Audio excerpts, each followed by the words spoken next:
Mengapa terbentuk urin? Serta warna urin yang sehat itu seperti apa? Lalu pada saat kita melakukan BAB, itu air besar terdorong bersamaan dengan air kecil. Maksudnya kita sekaligus kencing. Namun pada saat kita kencing, ya air besar itu tidak terdorong. Kira-kira mengapa ya? Jika kamu suka video ini, jangan lupa beri like dan subscribe. Jangan lupa tanda lonceng. Nah, pada pertemuan kali ini kita akan membahas yang namanya sistem ekskresi. Nah, bahwasanya sistem ekskresi ini nanti kita ulas itu menjadi beberapa kali pertemuan, ya. Oleh karena itu, kamu fokus mendengarkan penjelasan dari Bapak. Selamat menyaksikan. Sistem ekskresi pada manusia.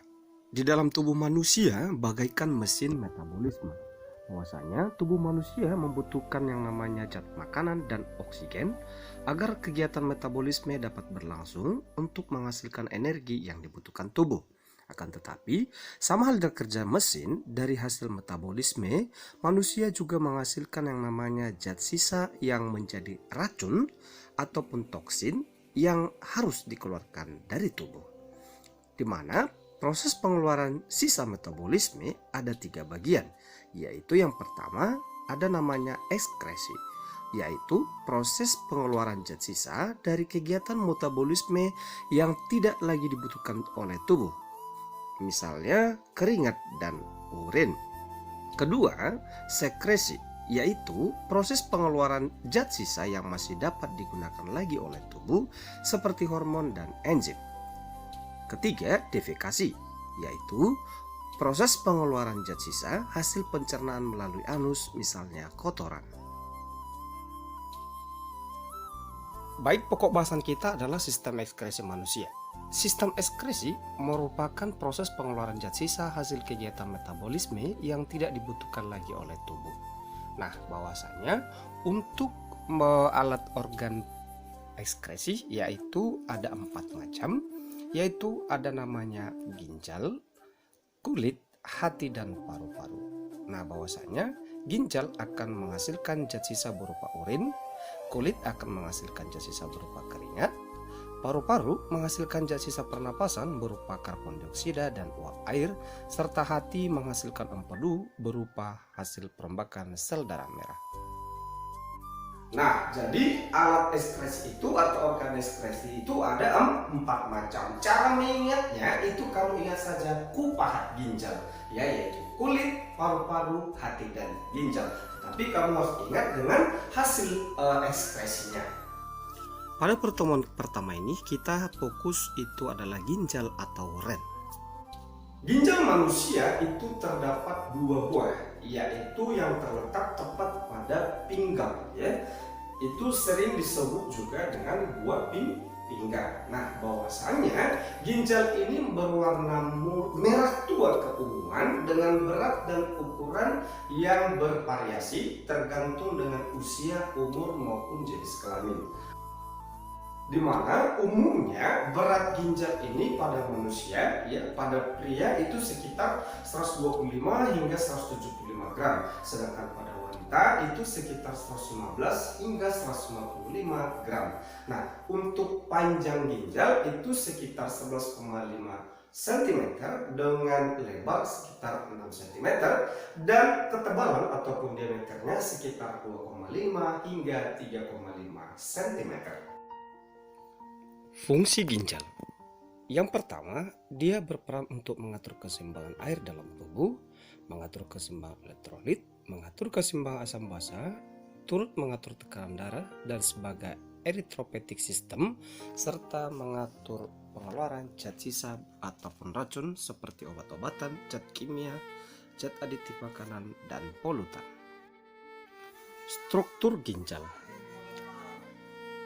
Struktur ginjal apabila dilakukan sayatan secara melintang itu akan dibagi menjadi 3 bagian, yaitu ada nanti yang pertama disebut sebagai korteks ataupun disebut sebagai kulit ginjal. Kedua ada namanya medula atau sumsum ginjal, dan yang ketiga ada rongga ginjal atau disebut pelvis renalis. Di dalam ginjal juga terdapat yang namanya pembuluh darah. yakni ada arteri tempat masuknya darah untuk disaring disebut arteri renalis, dan pembuluh pena tempat pengeluaran darah disebut sebagai vena renalis. Yang pertama, kulit ginjal atau korteks nanti berfungsi sebagai alat penyaringan darah atau filtrasi. Kemudian nanti dia itu ada alatnya berupa pembuluh halus disebut nefron, dan nanti di kulit ginjal terdapat badan Malpighi berupa kapsul Bowman dan glomerulus. Berikut adalah gambar dari nefron dan bagian-bagiannya yang nantinya akan kita bahas apa saja yang terjadi di dalamnya.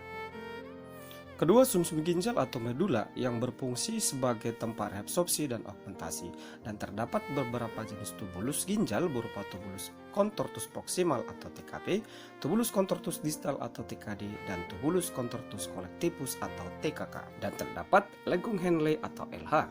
Ketiga, rongga ginjal atau pelvis renalis, yakni tempat bermuaranya tubulus collectivus dan ulu daripada ureter. Jadi jalan keluarnya urin yaitu dimulai dari ginjal, ureter, kantong kemih atau vesika urinaria, dan uretra. Proses pembentukan urin. Bagian ginjal secara melintang nanti akan dilihat seperti gambar berikut, dan pada ginjal terdapat alat penyaringan darah tadi disebut sebagai nefron. Pada sebuah nefron akan terdapat yang disebut sebagai badan Malpighi. Kemudian ada juga yang disebut sebagai tubulus contortus proximal atau TKP, lengkung Henle atau LH, kemudian tubulus contortus distal atau TKD, dan tubulus collectivus atau TKK. Sekarang mari kita perhatikan lebih dekat lagi badan Malpighi. Di badan Malpighi terdapat gulungan-gulungan kapiler darah yang disebut sebagai glomerulus. Bagian yang menyelubungi glomerulus nanti kita sebut sebagai kapsula Bowman atau simpai Bowman. Darah akan mengalir dari dalam kapiler glomerulus disuplai dari arteriola aferen. Aferen yang berarti masuk, dan keluar melalui arteriola eferen. Eferen berarti keluar. Selama darah mengalir, karena adanya pengaruh tekanan menyebabkan molekul-molekul kecil di dalam darah terdorong keluar dari glomerulus melalui ruang antar sel-sel endotel kapiler glomerulus. Sedangkan molekul besar seperti protein maupun lemak tidak dapat keluar dari glomerulus, sehingga hanya molekul-molekul kecil yang tersaring saja yang akan ditampung di dalam kapsula Bowman. Proses penyaringan yang telah terjadi tersebut itu disebut sebagai proses filtrasi. Filtrasi yang berarti menyaring, di mana hasil filtrasi ini disebut sebagai urin primer, di mana urin primer mengandung molekul air, urea, amonia, glukosa, asam amino, natrium, dan garam-garam mineral.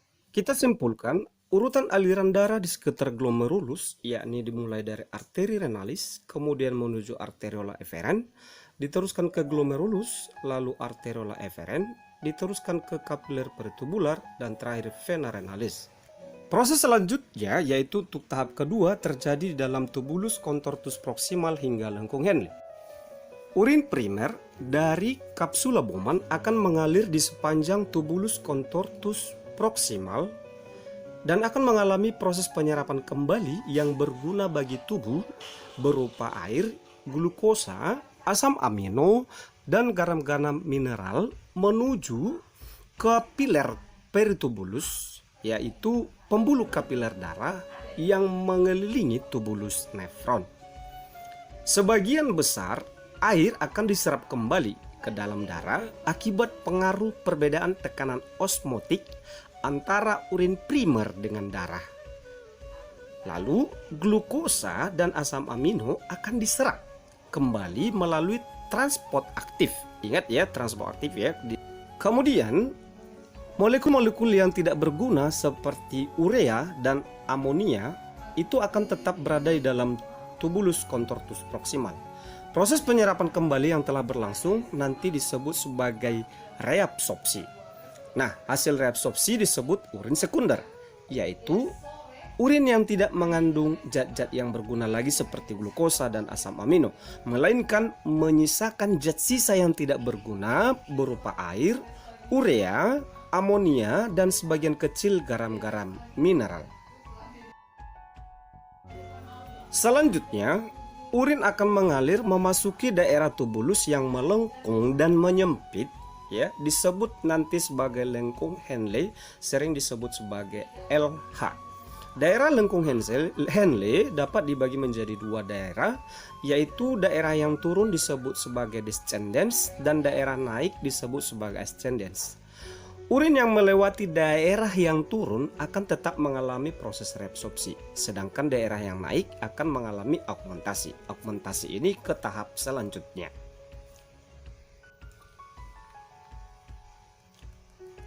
Kemudian urin lalu akan bergerak mengalir melalui saluran berikut, yaitu tahap pembentukan urin yang terakhir, yaitu tubulus contortus distal hingga tubulus contortus collectivus.